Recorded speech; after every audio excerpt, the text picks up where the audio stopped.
Welcome to the Human Capital Innovations Podcast, your go-to source for personal, professional, and organizational growth and development. We hope you tune in often for all things people management, organizational development and change, organizational leadership, and social impact related. Maximize your personal and organizational potential with Human Capital Innovations Podcast.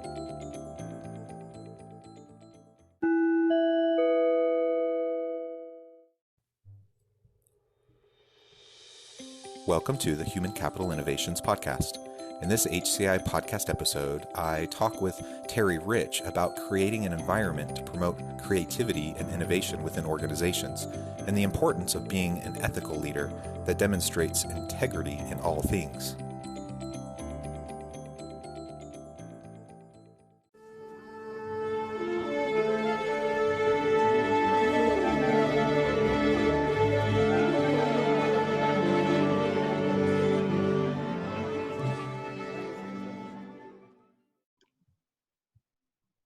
Terry Rich, welcome to the Human Capital Innovations Podcast.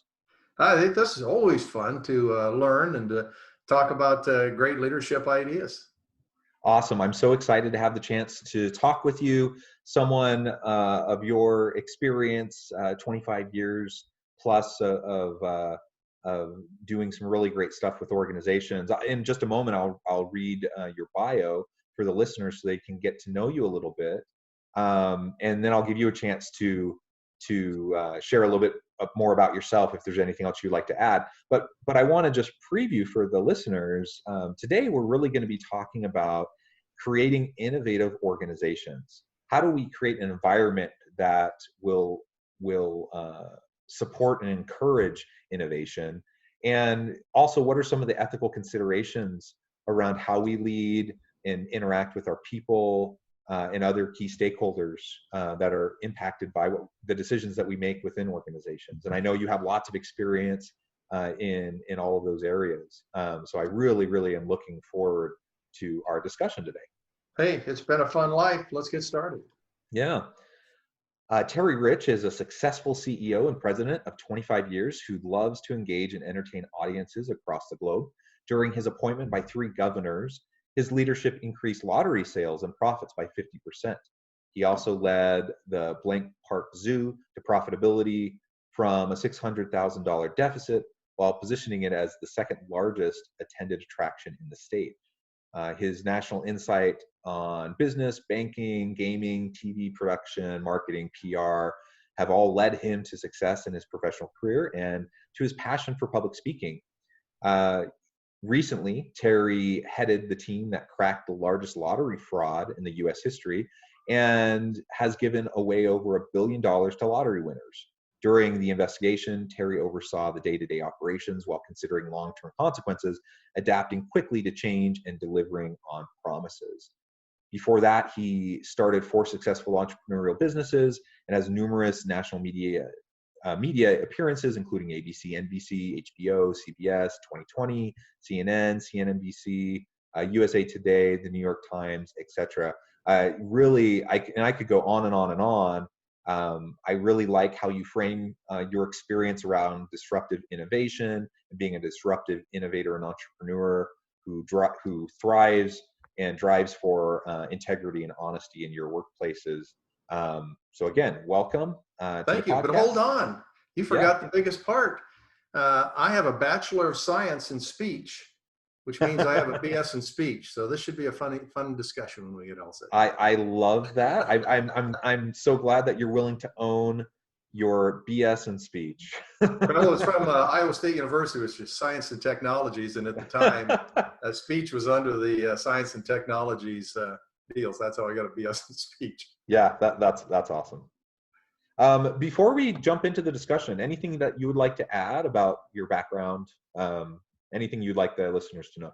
Sometimes you're lucky. You know, I sit in a smaller state of Iowa, where all these crazy presidential caucuses begin, and it's an interesting state. But I tell almost anyone who asks me, when they're asking me about how do I get a job or how can I be successful in life, that you can do it from anywhere, especially in today's technological society. So a little bit is hard work.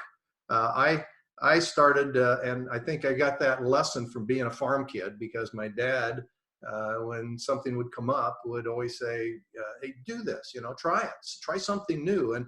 And he always encouraged me to do new things. So anytime in any job I've ever been, someone said, "Hey, you want to clean out the hog barn?" I was the first one to raise my hand. And I think that really helped. And that came from my parents. I came from seeing hard work out on the farm. And I had two really fun breaks that we'll talk about through this, talking about innovation and how do you come up with new ideas and how you take those chances. The first was getting to appear on Johnny Carson, The Tonight Show, which at 29, as I talked to different comedians, thought it was pretty cool. The panel, be able to sit right on the couch next to Johnny Carson.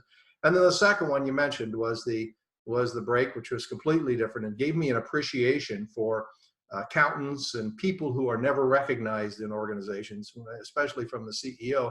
And that was cracking the largest lottery fraud case in U.S. history, where an internal person created the fraud. So it's been a fun life, and I've enjoyed it to the hilt, and I still got hopefully a few more tricks up my sleeve and another $1 million idea, because everybody has a $1 million idea. We just got to figure out how to get it out and how to act upon it. Awesome, awesome. Well, as a serial entrepreneur, I really do hope that you bring those sorts of ideas and insights into our discussion today.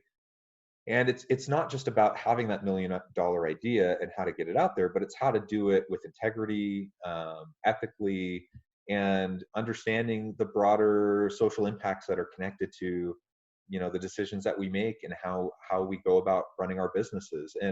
And we have egregious cases like these huge, like pyramid schemes or big fraud cases, some of these super high profile things that occur that get media attention and we talk about, but white collar crime happens all the time, and not even things that escalate to the level of white collar crime but aren't particularly ethical, certainly don't exhibit integrity. Those types of things happen constantly within organizations, and they're detrimental, of course, to the health of any organization in being able to be innovative, attracting and retaining good people, and really generating a loyal customer base, right? Well, we talk risk and reward. If you're in business and if you're not taking a risk, if you're not pushing the envelope. I was asked that when I joined the zoo. What are you doing? Why do you want to be the zoo director?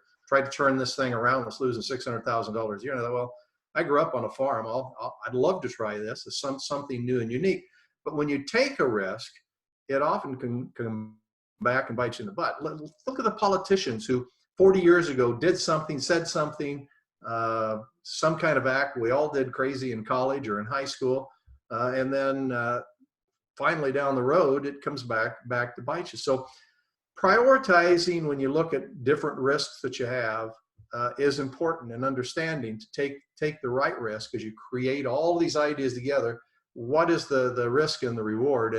And often if people get in trouble, and the three basic premises from an ethics are rationalization. At some point you rationalize, I need to do this because I'm behind, my credit cards are down, my kids are in college, whatever.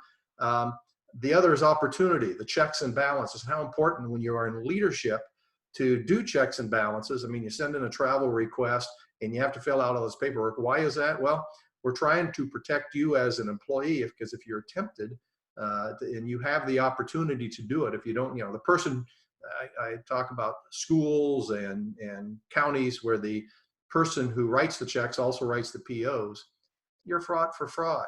So, all of those kinds of things, and of course, financial need at some point is the final piece of those three that get you in trouble from an ethics standpoint. So when you're trying to create an innovative environment, you want to reward risk, but you also want to understand the things that can happen if you go way off the chart and do something illegal or unethical. Yeah, I think that's absolutely right. I love that you described the three legs of that stool for when unethical behavior happens within organizations. In a previous life, I taught criminology for several years. I'm a scholar practitioner. I'm a professor in teaching organizational leadership, and I also do consulting, and I do this podcast. But while I was going through my PhD program, sometimes they assign you to teach whatever, right? And for 3 years, I was assigned to teach criminology, and which was super interesting. And so one of the things we focused on a lot was white collar crime, and the prevalence of it. People would be shocked. Again, you have these high profile cases, but the vast majority of cases is just a average Joe worker at some lower level of the organization who you would never suspect, and oftentimes they haven't ever done anything like it before. But Absolutely. like you said, they had a need. They were going to miss their mortgage payment. They rationalize and they think, I just need, I'll just take it this once just so I can get back on track, and I'll pay it right back, and no one will know the difference. What That's also surprised me is I started into this, as a CEO, each year you get the audit. And when I worked for the state in the state lottery, I would have a state auditor's office come in. And I thought, hey, I'm clean, everything's good, nothing's happening in my organization. And what I didn't realize that the American fraud examiners will tell you is that the majority of fraud in an organization is not caught by the external auditor. In fact, the external auditor is one of the last ones, down at about 4 or 5% of all fraud is caught by that external auditor. Fraud is caught by employees, vendors, and anonymous tips. So you want to make sure that you have a hotline or somewhere that people can at least say, hey, this doesn't feel right, you should check this out, or employees that'll be able to do it. Then, of course, management oversight, internal audit, but the actual external auditor is down the list quite a ways on how to catch fraud within an organization. And that surprised me, because I figured as a CEO, heck, you have the big state auditor come in, I'm good. Yeah, excellent. You know what else? You said Oh, go something ahead. just a few minutes ago when you Yeah. were talking about doing the additional class for 3 years. It goes back to the innovation we started with, and that is you raised your hand. You did something that you hadn't done before, might have felt uncomfortable, yet you learned something new and you had a lot of fun in doing that. You learned a whole new trait or technique. And many people are afraid to go outside that. I heard just a few years ago, you learn different things, but a few years ago as a CEO, I heard another CEO, a couple of millennials that talked the Good Life is the name of their company. Now, a couple of guys started, it went great, and they had all these millennials working for them. It was creative, it was entrepreneurial, it was fun. And they noticed that everybody's coming to a meeting and say, oh gosh, I have to come to this meeting, or I have to do this, or I have to do that. And they called everybody in and said, whoa, wait a minute. We're going to eliminate the word have, and we're going to use the word get. I get to come to the meeting, or I get to go to a meeting that's cantankerous because I was chosen. I have the ability, I have the expertise, I have the desire and the drive to learn. And all of a sudden, the entire organization became positive from negative. And I pass that along a lot, and I give those guys credit, because that was something that, to me, I get to do this interview. I get to talk to you. You got to do this new course that expanded your horizon. And that probably is so much more fun because you have accomplished something you didn't really realize happened. And that happened a lot to me in my life. Well, yeah, and actually that's a good segue, I think, into having more of a discussion around creating an innovative environment within organizations to drive success. I think I want to hear your thoughts on, how you, the nuts and bolts of how you really go about doing that. But I think one of the main things is you just have to create a learning organization where people are rewarded for appropriate levels of risk taking, and for trying new things, and where there's lots of opportunity for cross-pollination. So I'm a big believer in interdisciplinary dialogue and research, and most of the world's most perplexing problems, most of organizations' most complex problems are not going to be solved ever by a one-prong approach. We always have to tackle them through multiple areas, and we can only do that as we develop systems thinking mindset, growth mindset, constant learning mindset, and then put ourselves in situations where we can, sometimes even force the cross-pollination of ideas, so people have those kind of dialogues on a regular basis, because people tend to get siloed. They have their area of expertise and they're going to focus on this thing, and that's what they're good at, and that's what they're happy doing. And then you have other people over here doing this, and then lo and behold, you have dysfunction in organizations and you don't have anything, it becomes top down, it becomes really bureaucratic, and you Yep. just don't have a lot of innovation. So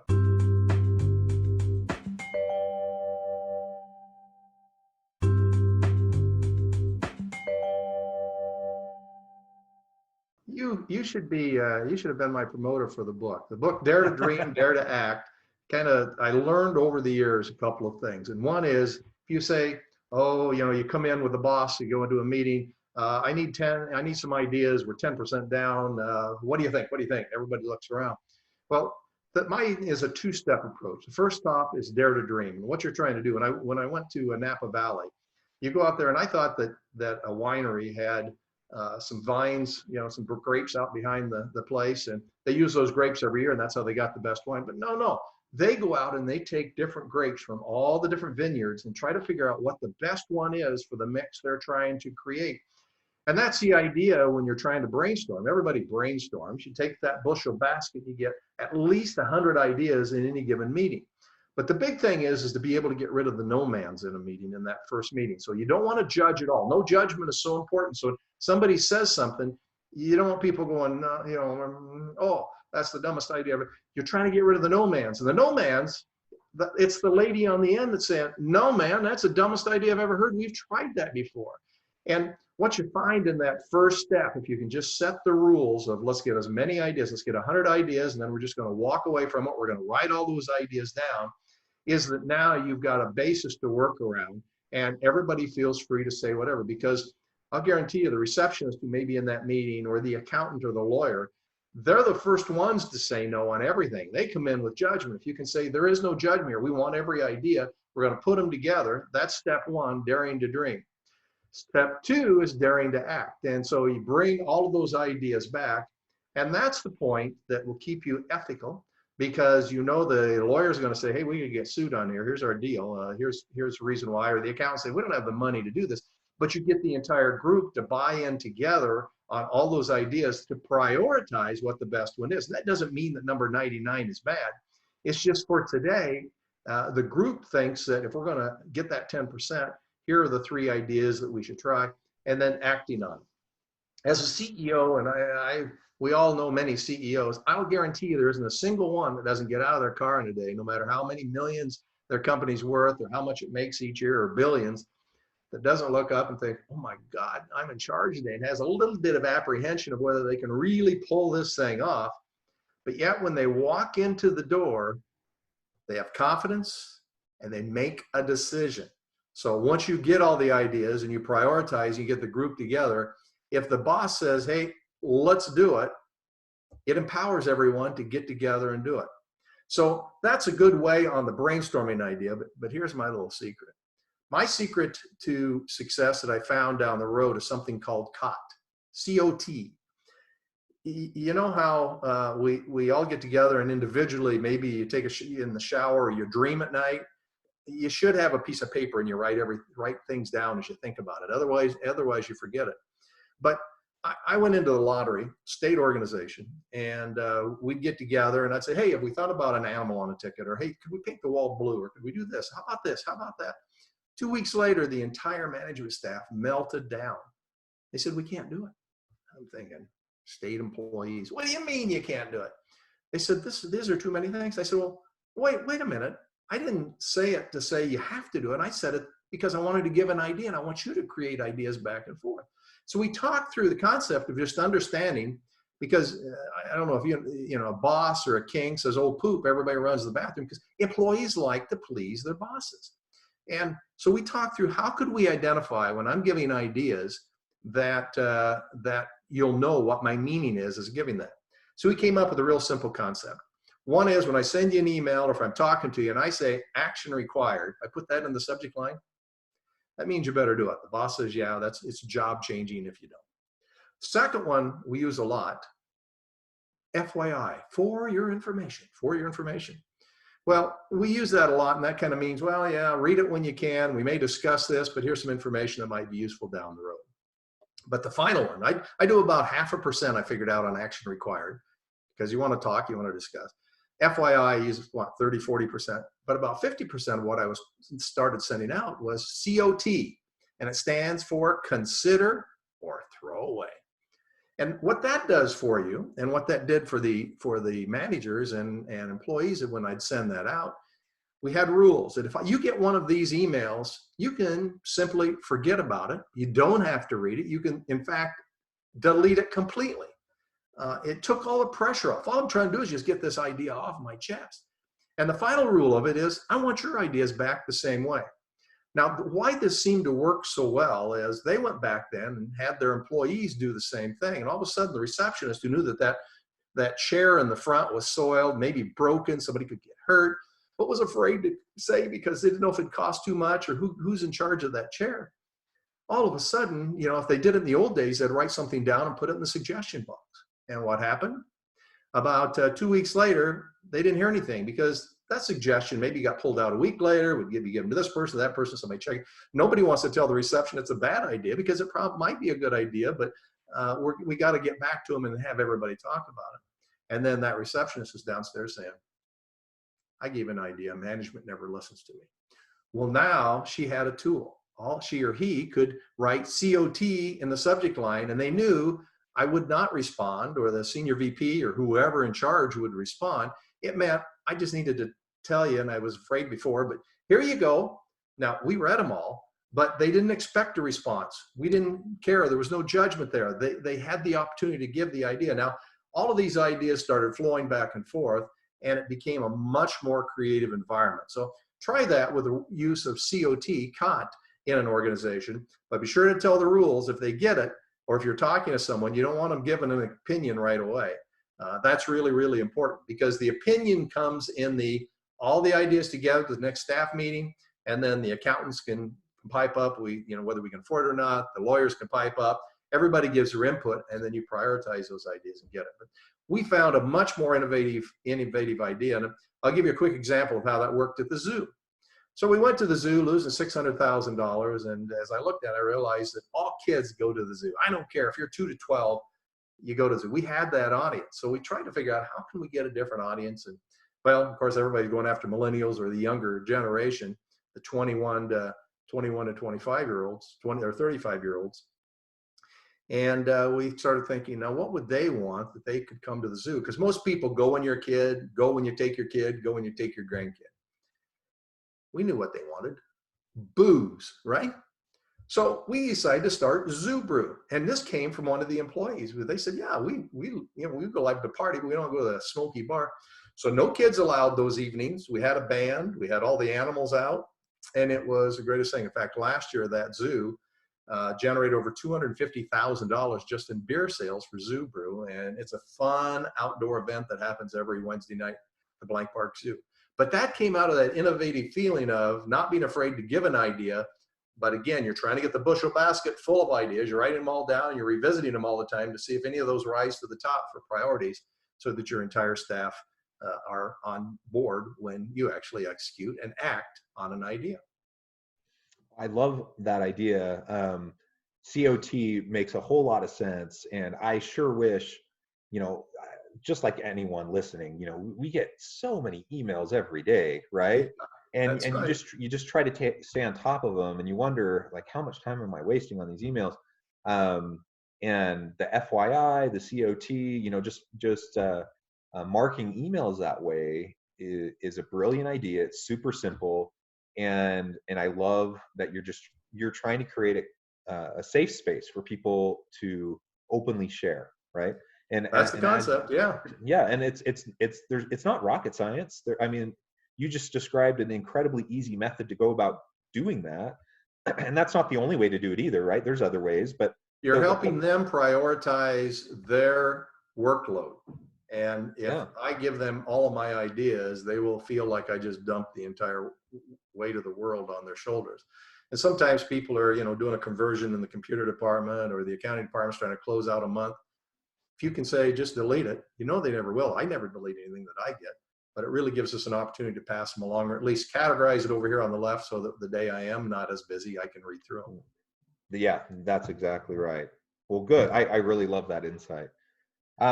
We just have a few more minutes, but I know you wanted to just share briefly about, and you've already talked a little bit about the fraud scandal What can you tell us about how that went down and some of the key takeaways, lessons learned? Sure. The Eddie Tipton case was an interesting one. Guy walks into a store, buys a ticket, wins $16.5 million. Not a big deal. It happens every day. Fortunately, it was his bad day because he didn't realize he was in a state that required to disclose who won the ticket. And secondly, that in that store, out of 2,400 stores in the state, only 4 had video and audio being recorded. He didn't realize his audio was being recorded. He disguised all that. Well, this was an insider. This was a guy that worked for one of our vendors, the multi-state lottery, and he was the head security officer. And it took us almost 3 years to investigate it. But when something doesn't quite feel right, you go after it. And he was greedy. He had all the keys to the kingdom. And it ultimately was just a little dinky case. The other thing I learned is associates. You can think of any industry as if one little state or one little company, if one company was figured out something was happening with Coca-Cola and brought something up, you could ruin that whole industry. Well, this was an $80 billion gamble because across the United States, more money spent on lotteries than the Major League Football, Major League Baseball, movies, and music. If you combine it all, that's still less than what's spent on lotteries. So I had cohorts that saying, just drop it, pay it, don't do anything. I had people who said, well, it does feel kind of screwy, but be careful because you're gambling with our dollars. And ultimately, we figured out that that it came back to this gentleman who was an insider, who was the person who was programming the computer to draw the numbers for that particular game. And when we found that, we dove deeper, got the Department of Criminal Investigation and the Attorney General's office in.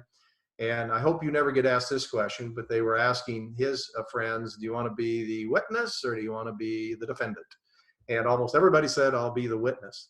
Ultimately, we figured it out and we got full confessions out of all 3, which was a real tribute to our investigators and the state investigators and prosecutors to get full convictions, confessions, and sentencing for the largest lottery fraud in U.S. history.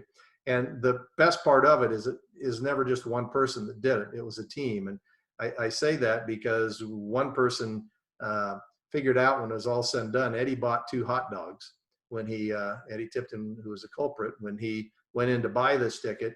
If he hadn't bought those 2 hot dogs during the trial, he asked his brother to come in to be a character witness. And he said, that don't look like, that can't be my brother because my brother don't eat hot dogs.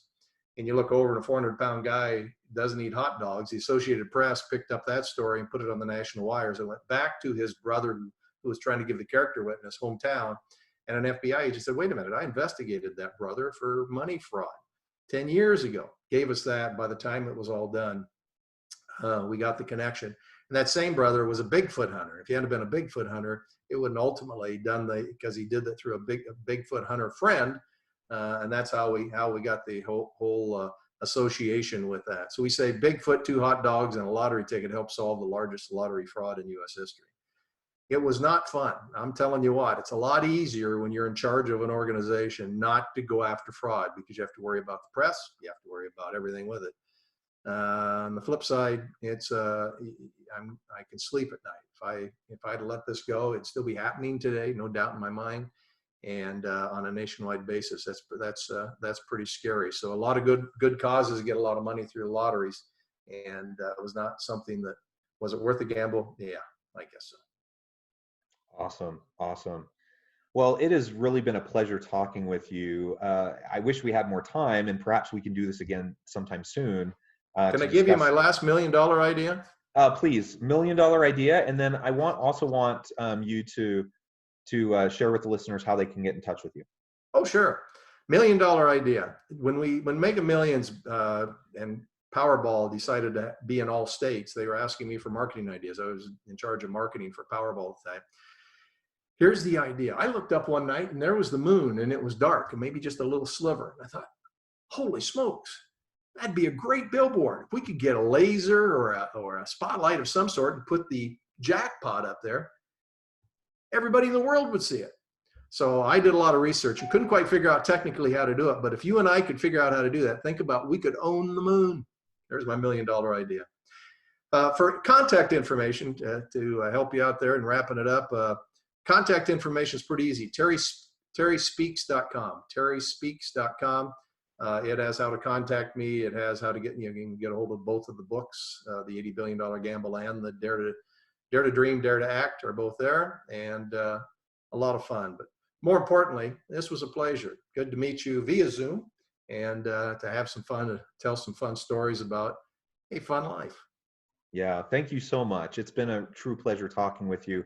I encourage my listeners to reach out to you and to look more into what you can do for them and to help them in their organizations. I hope all of my listeners and my guests have a great rest of their week. Thanks, everyone.